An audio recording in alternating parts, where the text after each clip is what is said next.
قابل احترام بزرگوں اور دوستوں، اسلامی مہینوں کے اعتبار سے یہ مہینہ ذی قعدہ کا مہینہ ہے اور چند دنوں کے بعد یہ مہینہ گزر کر کے ذی الحجہ کے مہینے میں تبدیل ہو جائے گا،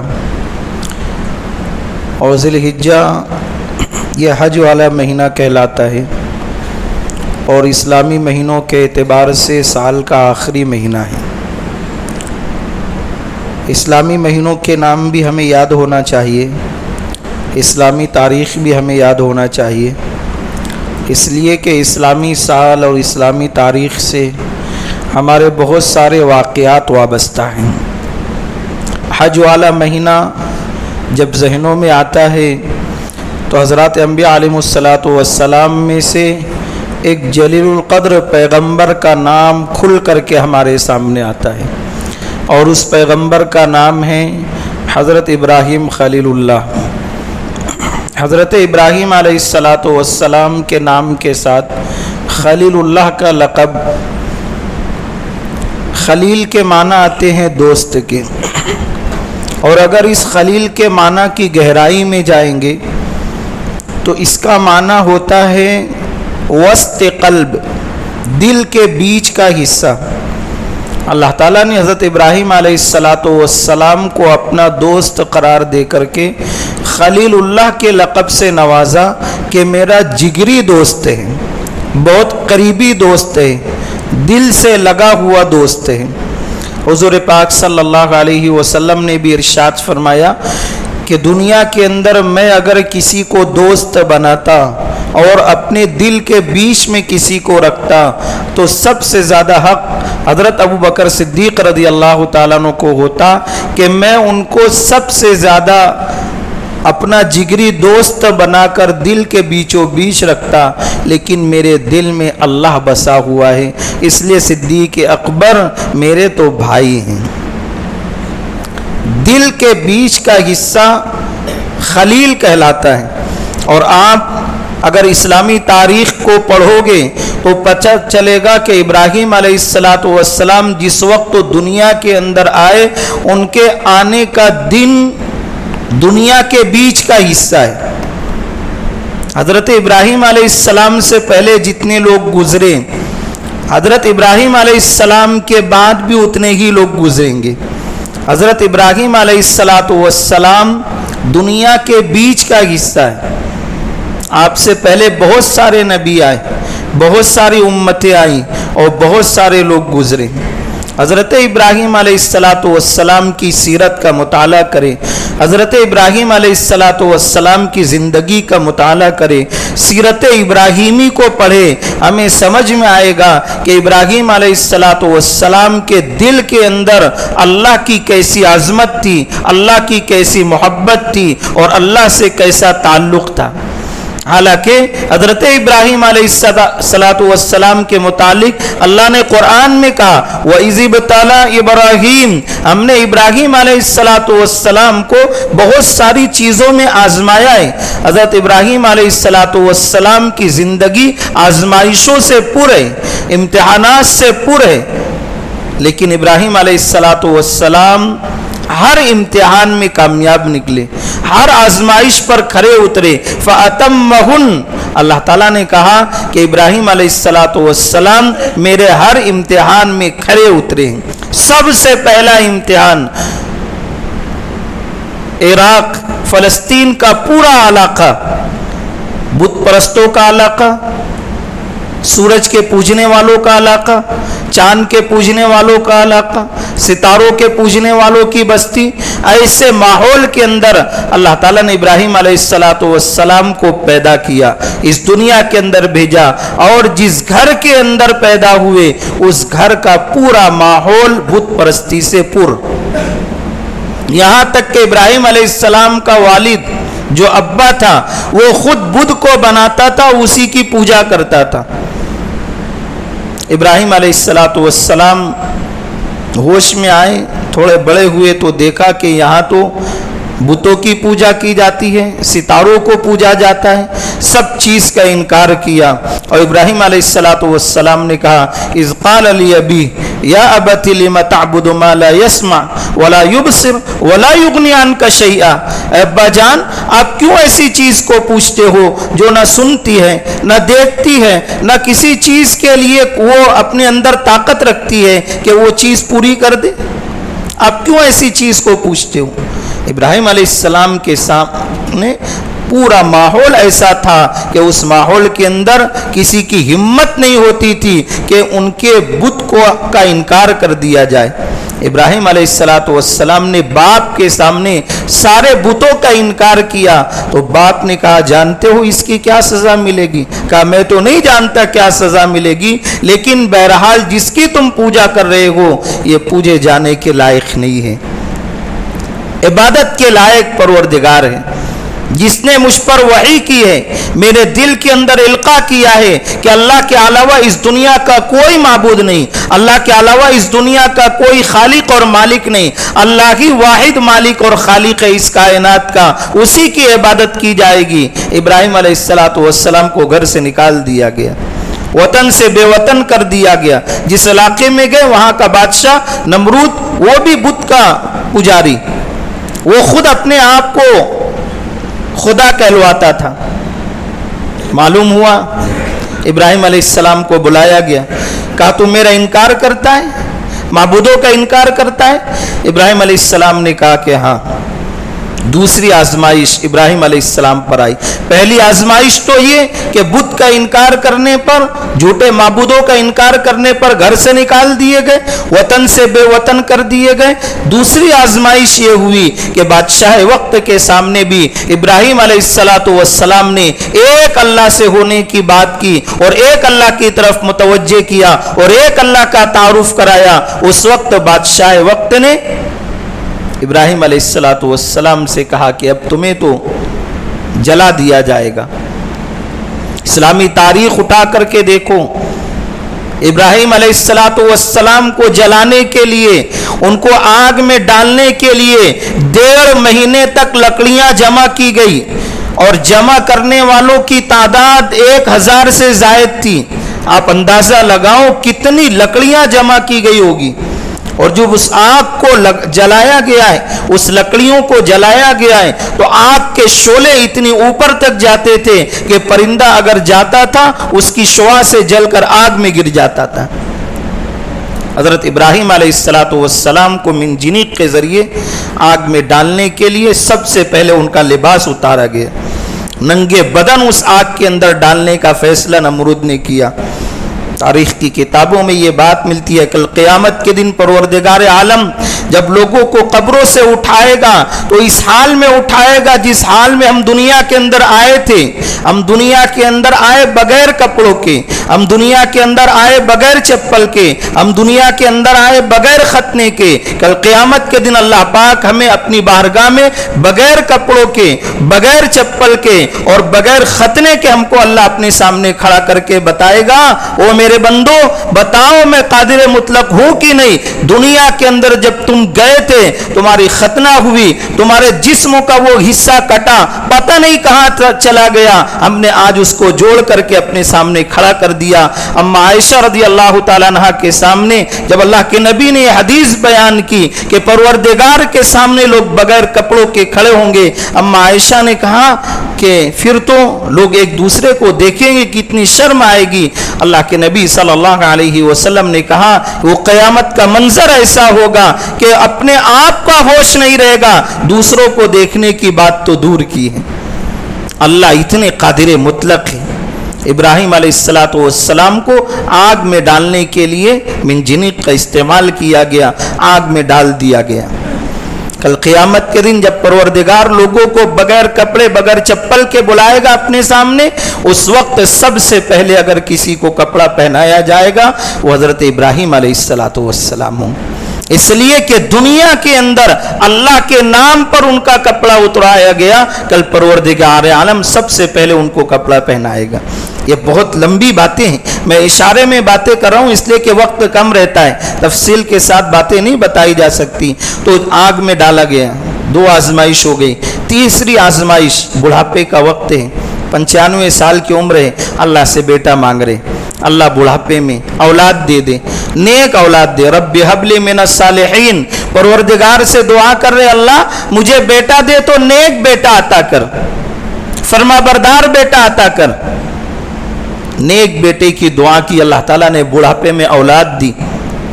जब बुढ़ापे में औलाद मिल गई तो अल्लाह ताला ने कहा कि अब इससे प्यार ना करो, अब इससे मोहब्बत ना करो, अब इसको सीने से ना लगाओ, अब इसको मोहब्बत की निगाह से ना देखो।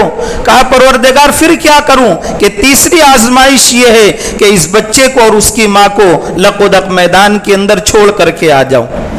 इराक से हुक्म मिला, हिजाज में ले जा करके अपनी बीवी और बच्चे को छोड़ आओ। तारीख की किताब उठा करके पढ़िए, उसके अंदर ये बात मिलती है, इराक से हिजाज का सफर 3000 मील के करीब है। इब्राहिम अलैहिस्सलातु वस्सलाम अपनी बीवी बच्चे को ले करके चले हैं अल्लाह के हुक्म से, और जहां बैतुल्लाह शरीफ है वहां छोड़ दिए और छोड़ करके वापस होने लगे। अम्मा हजरा ने कहा कि कहाँ चले? कहा ये अल्लाह का हुक्म है, अल्लाह का हुक्म है, जाइए, अल्लाह हमें ज़ाय नहीं करेगा। इब्राहिम अलैहिस्सलातु वस्सलाम छोड़ करके चले गए।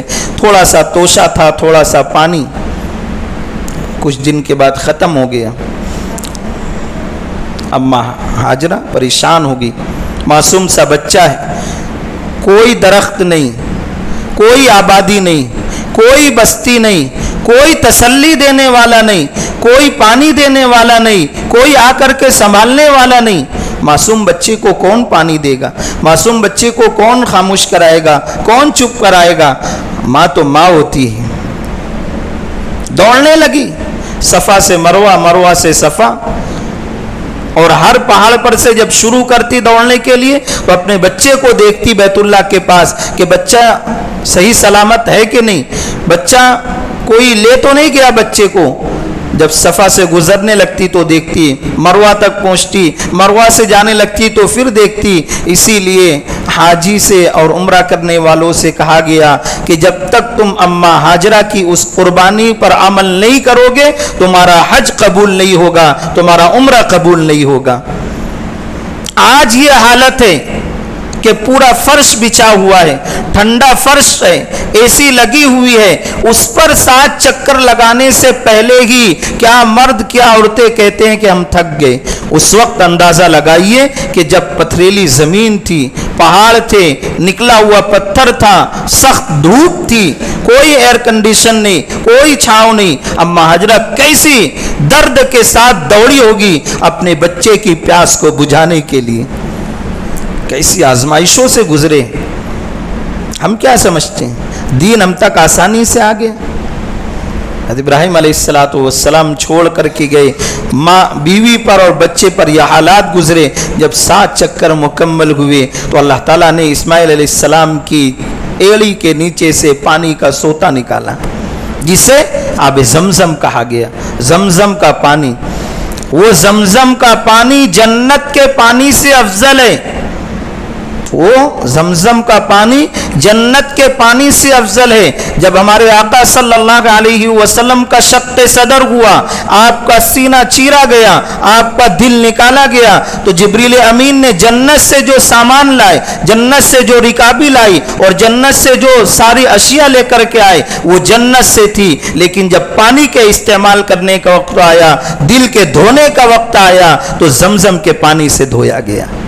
हमारे आका सल्लल्लाहु अलैहि वसल्लम के दिल को जमजम के पानी से धोया गया, इसलिए वो जमजम का पानी जन्नत के पानी से अफजल करार दिया गया। अल्लाह ने उस जगह अपने घर को बनाया, बैतुल्लाह को बनाया। और आप इसकी तारीख भी उठा करके देखें, अल्लाह ने अपने घर को ऐसे मुल्क में बनाया, ऐसी जगह बनाया जहां कोई खुशनुमा चीज नहीं है, जहां ठंडक की कोई चीज नहीं है, धूप ही धूप है, न वहां हरियाली होती है, न दरख्त उगता है, और न कोई ऐसी देखने वाली चीज है। क्या बात है, पूरी दुनिया से लोग खींच करके जा रहे, सिर्फ एक ही है, वो अल्लाह का घर और अल्लाह का दर। वो चीज लोगों को खींचती है, अल्लाह का घर। कुछ दरख्त नहीं है, कोई हरियाली नहीं है। अल्लाह के नबी सल्लल्लाहु अलैहि वसल्लम ने कहा क़यामत के करीब मक्का के अतराफ में जब हरियालियां शुरू हो जाएंगी तो समझ लेना कि क़यामत करीब है, क़यामत करीब है। अल्लाह ने अपना घर बनाया। आज दरख्तों को लगाने के लिए एक मुहिम चल रही है, शजरकारी की जाए, दरख्त लगाना चाहिए। दरख्त लगाना भी सदक़े जारिया है। यह भी धूप की तमाज़त, धूप की तपिश, इससे बचने का सबसे वाहिद ज़रिया दरख्त का होना है। दरख्त होगा, बहुत सारी तपिश से इंसान, जानवर और दीगर मखलूक़ात हिफाजत और महफूज रहेगी।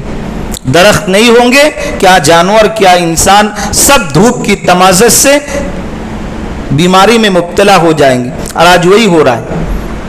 धूप की तमाज़त और धूप की शिद्दत का होना, अल्लाह के नबी सल्लल्लाहु अलैहि वसल्लम ने फरमाया जब धूप लू की मानिंद चलने लगे तो समझ जाओ कि जहन्नम से भाप छोड़ी गई है। उस भाप का ये असर है कि इतनी दूर रूए ज़मीन होने पर जो इंसान और मखलूक ज़िंदगी गुजार रही है वो बेचैन हो जाती है। जहन्नम में जाएंगे तो क्या हाल होगा हमारा। उसकी भाप का ये असर है।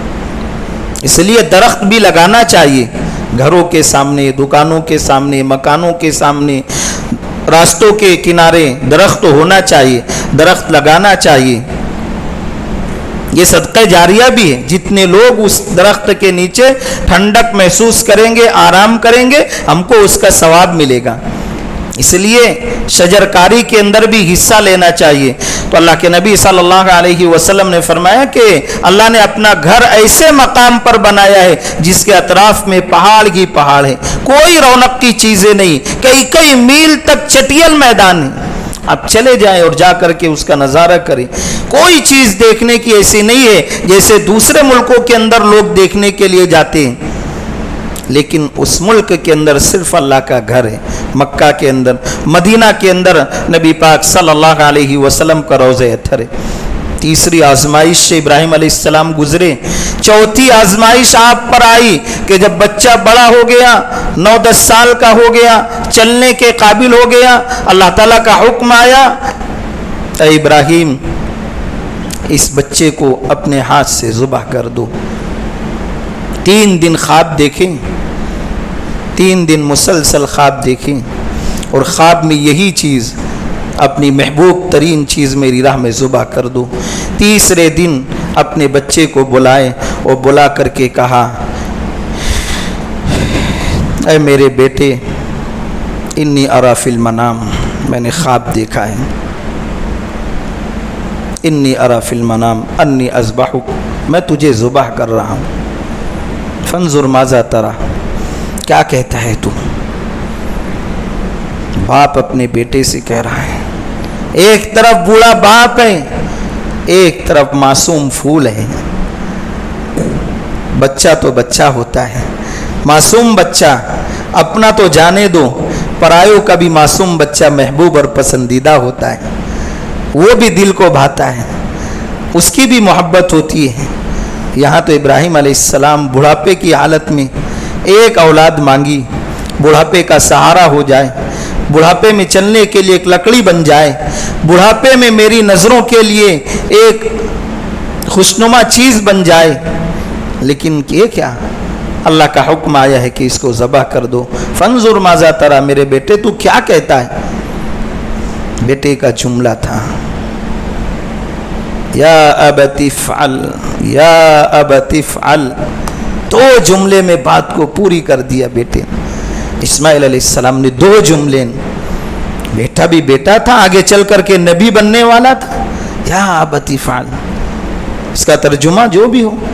बेटा कहता है, देर किस बात की है, देर किस बात की है। या अबती फ़अल, अब्बा जान कर गुजरिए, जो तुम्हें हुक्म मिला है उसको कर गुजरिए। आप अंदाज़ा लगा, एक मासूम सा बच्चा کس نے ان کے دل کے اندر یہ بات ڈالی ہوگی؟ اسی اللہ نے دل میں بات ڈالی جس اللہ نے ابراہیم علیہ السلام کو بچپن میں یہ القا کیا تھا کہ ان معبودوں کا انکار کر دے اور میری پرستاری کا اعلان کر دے. اسی اللہ نے اس معصوم بچے کے دل میں بات ڈالی کہ اپنے باپ کے حکم کو مان لے اور میری رضا کے لیے تو اپنے سر کو جھکا دے. یا ابت افعل، اے ابا جان کر گزریے. پھر کیا تھا؟ بیٹے کو تیار کیا، لے جانے لگے. قربان گاہ پر جب گئے تو بیٹے نے کہا ابا جان مجھے کسی چیز کا غم نہیں ہے، میں تو اللہ کی رضا کے لیے قربان ہونے کے لیے آ گیا. میری بوڑھی اماں ہے، جب تم گھر جاؤ گے مجھے نہ پا کر کے وہ بے چین ہو جائے گی، وہ پریشان ہو جائے گی. یہ میرا کرتا ہے، لے جا کر کے اس کو دے دینا، میری یاد آئے گی تو اس کرتے کو دیکھ لیا کرے. معصوم بچہ ہے. وہ کہا ابا جان ایسا نہ ہو کہ جب تم مجھے ذبح کرنے کے لیے لٹاؤ اور میرے گلے پر چھری چلاؤ، میرا ہاتھ پیر ہلنے لگے اور آپ کے جسم سے لگ جائے، بے ادبی ہوگی، میرے ہاتھ اور پیر کو بھی باندھ دینا. اور جب ذبح کرنے لگو تو ایسا نہ ہو کہ میری آنکھ آپ کی آنکھ میں ٹکرا جائے اور محبت کی وجہ سے آپ کا ہاتھ رک جائے. ابا جان اپنی آنکھوں پر پٹی باندھ لینا ہے اور مجھے ذبح کرنا. یہ ساری باتیں قرآن نے ذکر کیا. اس کو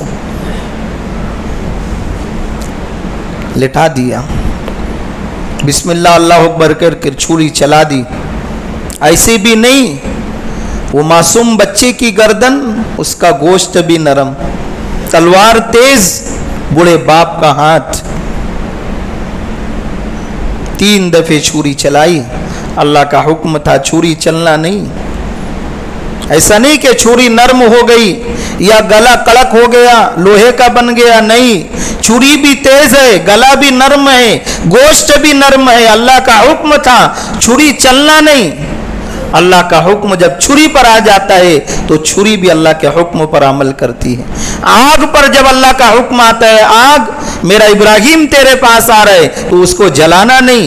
1.5 مہینے تک لوگوں نے لکڑیاں جمع کی، اس کو جلایا، اس کو سلگایا اور اس کو خوب گرمایا. اس کے بعد ابراہیم علیہ السلام گئے، وہ ٹھنڈک کی جگہ پہنچ گئے تھے. اللہ نے حکم دیا تھا قُلْنَا يَا نَارُ كُونِي بَرْدًا وَسَلَامًا عَلَىٰ إِبْرَاهِيمَ، اے آگ میرا ابراہیم تیرے پاس آ رہا ہے تو اس کے ساتھ ٹھنڈک اور سلامتی کا برتاؤ کرنا، اس کو جلانا نہیں. آگ نے اللہ کے حکم کو پورا کیا اور ابراہیم علیہ السلام صحیح سلامت اس آگ کے اندر رہے. چھری پر اللہ نے حکم دیا چلنا نہیں. 3 دفعے چھری چلی، گلا کٹا نہیں. ابراہیم علیہ السلام واپس ہوئے اور پتھر پر تیز کرنے لگے. قربانی کے مسائل میں سے آتا ہے کہ جب جانور کو ذبح کرنے کے لیے لیٹاؤ تو اس کے سامنے چھری مت تیز کرو جس کی وجہ سے جانور کو تکلیف ہو. یہ مسائل میں سے آتا ہے. ابراہیم علیہ السلام چھری تیز کرنے لگے. اللہ نے جبریل سے کہا کہ جبریل میرا ابراہیم اب جلال میں آ گیا ہے، اب ہو سکتا ہے کہ وہ اپنے بچے کو ذبح کر ڈالے. تم جنت سے دمبا لے کر کے جاؤ، قبل اس کے کہ وہ اپنی جگہ سے پلٹے اور اپنے بچے کی طرف آئے تم اس کے بچے کو اٹھا لو، اپنے پاس کھڑا کر کے اس کی جگہ دمبا رکھ دو. جبریل امین دمبا لے کر کے آئے. ابراہیم علیہ السلام کی آنکھوں پر پٹی بندھی تھی، وہ پلٹے آ کر کے جب ذبح کیا تو چھری چل گئی، ذبح ہو گیا. ابراہیم علیہ السلام نے خوش ہو کر کے اللہ سے کہا اللہ میں نے تیرا کام پورا کر دیا. اللہ کی طرف سے آواز آئی قد صدقت الرؤیا، اے ابراہیم تم نے اپنی خواب کو سچ کر دکھایا. انا کذالک نجزی المحسنین، ہم اسی طرح احسان کرنے والوں کو بدلہ دیتے ہیں. آپ اپنی آنکھ پر سے پٹی ہٹائیے. ابراہیم علیہ السلام نے جب اپنی آنکھ پر سے پٹی ہٹایا تو دیکھا کہ بچہ صحیح سلامت سامنے کھڑا مسکرا رہا ہے. یہ ابراہیم علیہ السلام آزمائشوں سے گزرے. کیسی آزمائشوں کی؟ قربانی کا موقع ہو، حج کا موقع ہو، یہ پیغام دیتا ہے کہ ہم من چاہی زندگی کو چھوڑ کر کے رب چاہی زندگی پر آ جائے. ہمارا من چاہتا ہے کہ ہم سود لے کر کے زندگی گزارے, ہم بیاج لے کر کے زندگی گزارے, ہم سود خوری کے ساتھ جو ہے تو اپنے مال کو بڑھائے. رب چاہی زندگی یہ ہے, حلال طریقے سے کماؤ, تھوڑا کماؤ, برکت والی روزی ہوگی. ہم من چاہی کو چھوڑ کر کے رب چاہی زندگی گزارے. وَأَحَلَّ اللَّهُ الْبَيْعَ وَحَرَّمَ الرِّبَا, اللہ پاک نے خرید و فروخت کو حلال کیا ہے اور سود کو اور بیاج کو اللہ پاک نے حرام قرار دیا ہے. آج کسی کی مصیبت کا فائدہ اٹھاتے ہوئے, کسی کی تکلیف کا فائدہ اٹھاتے ہوئے اگر اس کو ہم 20,000 قرض دیتے ہیں, 15 دن کے بعد اس سے 22,000 وصولتے ہیں. یہ 2,000 کس لیے؟ اس کی پریشانی کا فائدہ, اس کی تکلیف اور مصیبت کا فائدہ. یہ تو 20 اور 25,000 کی بات ہے, لاکھوں سے یہ بات چل رہی ہے. مردوں سے ہٹ کر کے عورتوں میں یہ وبا آ گئی ہے, اور سود بیاج کی لعنت میں ہمارا معاشرہ گرتا چلا جا رہا ہے. لوگوں کے گھر بک گئے ہیں, کرائے کے گھر میں آ کر کے زندگی گزارنے پر مجبور ہیں. کیسے اس میں برکت ہو سکتی ہے جس چیز کو اللہ پاک نے قرآن میں حرام قرار دیا ہے؟ وَحَلَّ اللَّهُ الْبَيْعَ وَحَرَّمَ الرِّبَا, سود اور بیاج کو اللہ پاک نے حرام قرار دیا ہے. رب چاہی زندگی گزارو, من چاہی زندگی سے اپنے آپ کو بچا لو. ہمارے پڑوس میں شہر خموسہ ہے, یہ آواز دے کر کے کہہ رہا ہے کہ اپنے پیروں سے دندناتے چلنے والوں ایک دن تمہیں میرے پاس آنا ہے. تکبر سے چلنے والوں, حرام اور حلال کی پرواہ نہ کرنے والوں, اپنے ماں باپ کے دل کو دکھانے والوں, ایک دن تمہیں میرے پاس آنا ہے اور میرے پاس آ کر کے تمہاری زندگی کا حساب چکتا کرنا ہے. پوری زندگی کے حالات قبر کے اندر معلوم پڑ جائیں. اس لیے رب چاہی زندگی یہ گزارنے کے لیے ہمیں پیغام دیا جا رہا ہے. ذی الحجہ کے مہینے میں قربانی والا مہینہ ہے. قربانی بھی ہم جو جانور لاتے ہیں, لوگ کہتے ہیں جی یہ قربانی کے لیے اتنا خرچ کیوں کرتے ہیں؟ اگر اتنا پیسہ صدقہ کر دیا جائے تو لوگوں کے قرض ادا ہو جائے.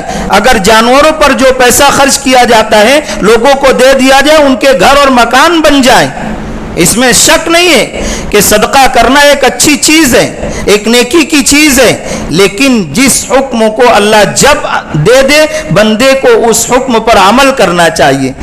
3 دن اللہ پاک نے جانور ذبح کرنے کے لیے دیا ہے. رب چاہی زندگی یہ ہے کہ ہم ان 3 دنوں کے اندر جانوروں کی قربانی کریں, بقیہ دنوں میں ہم صدقہ دیں, صدقہ ادا کریں, اس سے منع نہیں ہے. لیکن رب چاہی زندگی یہ ہے کہ اللہ پاک نے وہ حکم دیا اس پر عمل کرنا ہے. اگر حاجی یہ کہے کہ 8 ذی الحجہ سے حج کا وقت تو شروع ہوتا ہے, اب حرم کو چھوڑ دو, بیت اللہ کو چھوڑ دو, 8 تاریخ کو نکلو مینا کے لیے, 9 تاریخ کو 5 نمازیں مینا میں پڑھو. حاجی کہے گا کہ اجی بیت اللہ میں ایک نماز کا ثواب 1 لاکھ کے برابر ہے, اب مینا جا کر کے پڑھیں گے تو ایک نماز کا 1 ہی ملے گا, تو کون 1 لاکھ ثواب کو چھوڑے؟ چھوڑنا پڑے گا, اللہ کا حکم ہے. مینا میں تم کو جانا ہے, 10 کو عرفات میں جانا ہے, مزدلفہ میں آنا ہے, پھر مینا میں قربانی کرنا ہے, شیطان کو کنکری مارنا ہے, یہ سارے اعمال کرنا ہے. یہ رب چاہی زندگی ہے. اللہ پیغام دے رہا ہے, یہ حج کا مہینہ پیغام دے رہا ہے, رب چاہی زندگی گزارو. یہ قربانی پیغام دے رہا ہے, رب چاہی زندگی گزارو. یہ حج کا موسم پیغام دے رہا ہے, رب چاہی زندگی گزارو. یہ مینا مزدلفہ عرفات پیغام دے رہا ہے کہ رب چاہی زندگی گزارو. مکہ کی گلی گلی پیغام دے رہی ہے, رب چاہی زندگی گزارو. یہی کام آنے والی ہے. دنیا اور دنیا کا سامان دھوکے کی چیز ہے, یہ کسی کے کام آنے والی نہیں ہے. آج چلتے چلتے لوگ دنیا سے چلے جا رہے. اس لیے اللہ کے نبی صلی اللہ علیہ وسلم نے کہا مرنے سے پہلے موت کی تیاری کرو, عقل مند شخص وہی ہے. میں بھی اس حدیث کو پڑھتا تھا تو سوچتا تھا کہ مرنے سے پہلے موت کی تیاری کیسے کی جائے, کہ موت تو مستقبل میں آنے والی ہے اور ماضی تو چلی گئی ہے, تو موت کی تیاری جو مستقبل میں آنے والی ہے اس کو کیسے کیا جائے. تو پتہ چلا موت کی تیاری مستقبل نہیں, حال ہے, کہ حال میں پتہ نہیں ہم کو زندگی ملتی کہ نہیں ملتی. یہ مستقبل کی چیز نہیں ہے, موت تو حال کی چیز ہے. ماضی گزر گیا, مستقبل آنے والا ہے, اور موت تمہارے سامنے حال میں کھڑی ہے. جو چیز سامنے ہے اس کی تیاری کرو. عقل مند شخص وہ ہے جو مرنے سے پہلے موت کی تیاری کر کر لے. یہ عید الاضحیٰ کا پیغام ہے, یہ ذی الحجہ کے مہینے کا پیغام ہے, یہ حج کا پیغام ہے. اس لیے آج کے اس گفتگو کے اندر یہی پیغام ہے. سیرت ابراہیمی کے اس ضمن میں جو بات کہی گئی اس کا یہی پیغام ہے. من چاہے زندگی کو چھوڑ دو, رب چاہے زندگی پر آ جاؤ. اللہ دنیا آخرت دونوں بنا دے گا. اللہ تعالی ہم سب کو نیک عمل کی توفیق عطا فرمائے. جو سنت